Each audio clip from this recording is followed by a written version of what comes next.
గత 3 రోజుల నుంచి సోషల్ మీడియాలో ఒక వార్త అయితే బాగా వైరల్గా మారుతుంది. అదేంటంటే ఒక రోబోట్ తనకు తానుగా కింద పడిపోయి ఆత్మహత్య చేసుకుందని చెప్పి ఒక వార్త అయితే బాగా వినపడుతుంది. బట్ ఇందులో వాస్తవం అంతా నిజంగానే రోబోలు పని చేయలేక ఆత్మహత్య చేసుకునేంతగా ఇబ్బంది పడుతున్నాయా? దీనికి సంబంధించిన పూర్తి సమాచారాన్ని ఈరోజు మన ఏఐ తెలుగు ఛానల్లో తెలుసుకుందాం. నమస్తే, నేను మీ కృష్ణ చైతన్య మండేలో, మీరు చూస్తున్నారు ఏఐ తెలుగు. మీ అందరి సపోర్ట్ తో ఏఐ బిగినర్ కోర్స్ ఫస్ట్ 3 బ్యాచ్లు సక్సెస్ఫుల్ గా కంప్లీట్ చేసాము. 4th బ్యాచ్ స్టార్ట్ చేసాము. 5th బ్యాచ్ జూలై 30 తారీఖున స్టార్ట్ అవబోతుంది. కోర్స్ మొత్తం ఆన్లైన్ లో జరుగుతుంది. ప్రతి వారం డౌట్ సెషన్స్ తో పాటుగా రికార్డింగ్ సెషన్స్ కూడా ఆఫర్ చేస్తున్నాము. ఏఐ బిగినర్ కోర్స్ కంప్లీట్ చేసిన వాళ్ళకి సెకండ్ లెవెల్ కోర్స్ కూడా స్టార్ట్ చేయబోతున్నాము. ఏఐ కన్సల్టెన్సీ సర్వీస్ కూడా అందజేస్తున్నాము. ఏఐ తెలుగు ఛానల్ ద్వారా ఏఐ కోర్సులు ఎప్పుడు అందుబాటులో ఉంటాయి. ఏ కోర్సులో జాయిన్ అవుదాం అనుకుంటే స్క్రీన్ పై కనిపించే నెంబర్కి వాట్సాప్ చేయండి. We're taking only limited seats, so late చేయకుండా రిజిస్టర్ చేసుకోండి.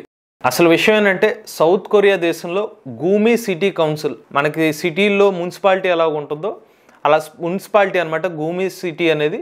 ఈ మున్సిపాలిటీలో 2023 సంవత్సరంలో ఒక రోబోని తీసుకొచ్చారు. ఈ రోబో ఏ పని చేస్తుందంటే, అక్కడ ఆఫీసర్లకి డాక్యుమెంట్లు అందజేయడం కానీ, పెన్ను పేపర్లు ఇటువంటి ఇవ్వడం కానీ, కొన్ని ఫ్లోర్స్లో తిరగడం అనమాట.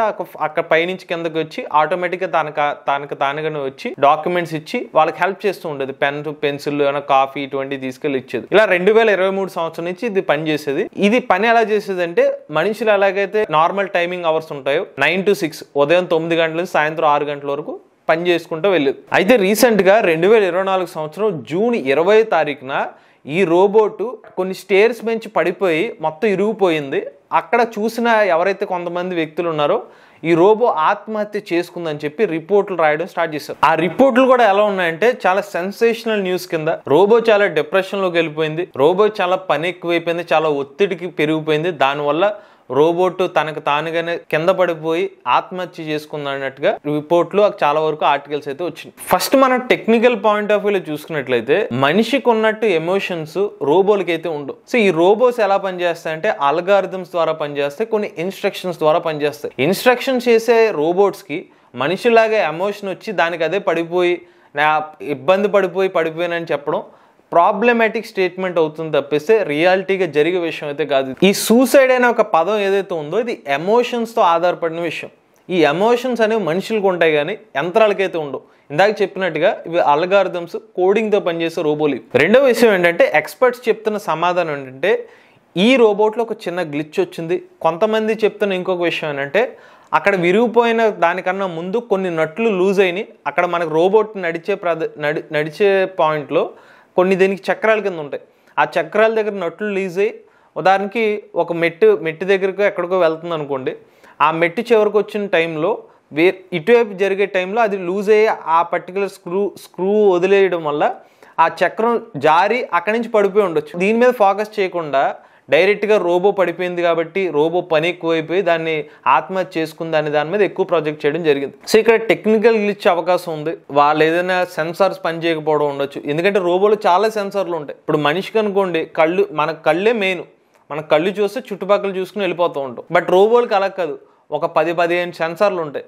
ఆ అన్ని సెన్సార్లు సరిగ్గా పనిచేస్తేనే దానికి కళ్ళు కనిపిస్తాయి. సో ఇవన్నీ యాక్యురేట్గా పనిచేయగానే ఏ ఒక్క మెయింటెనెన్స్ సరిగ్గా లేకపోయినా దానికి ఎర్రర్ వస్తుంది. ఈవెన్ మనం కూడా చాలా వరకు ఫోనే ఉంది, మన ఫోన్లో బాగా ఎక్కువ ఈ హీట్ ఎక్కుపోయినప్పుడు కానీ కొన్ని సందర్భాల్లో ఫోను మిస్చీవియస్గా పనిచేస్తూ ఉంటుంది. ఒక బటన్ నొక్కితే వేరే పదాలు పడినట్టుగా కనిపిస్తుంది. సో అదేంటి, లోపల ఉన్న సాఫ్ట్వేర్ పరంగా కానీ అలా జరిగే అవకాశం ఉంటుంది. అంతేగాని ఇంటర్నల్గా ఏదైనా హీట్ అయిపోయినా బాగా ఎక్కువ అయిపోయినా దాని ఇంపాక్ట్ అనేది దాని పర్ఫార్మెన్స్లో చూపిస్తుంది. దాన్ని తీసుకొచ్చి ఫోన్కి కూడా తెలివితేటలు వచ్చేసినాయి, ఫోన్కి ఎమోషన్స్ వచ్చేసినాయి అని చెప్తే ఎలా ఉంటుందో ఇంచుమించుగా అది అలాగే అనిపిస్తుంది. ఇక ఈ రోబోట్ ఏదైతే ఉందో దీన్ని అమెరికాకు చెందిన బేర్ రోబోటిక్స్ అనే సంస్థ వాళ్ళు డెవలప్ చేయడం జరిగింది. ఇప్పుడు బేర్ రోబోటిక్స్ వాళ్ళు ఏం చేస్తున్నారంటే, దాని మీద ఒక ఇన్వెస్టిగేషన్ అయితే స్టార్ట్ చేస్తారు. ఎందుకంటే నార్మల్గా అది పడిపోయినా అది జనరల్గా బయటికి న్యూస్ రాలేదనుకోండి, దాన్ని ఎవరు పట్టించుకునేవారు కాదు. బట్ ఇది సెన్సేషన్ న్యూస్ అయిపోయేసరికి వాళ్ళు కూడా ఇన్వెస్టిగేషన్ చేయాల్సిన పరిస్థితి ఏర్పడింది.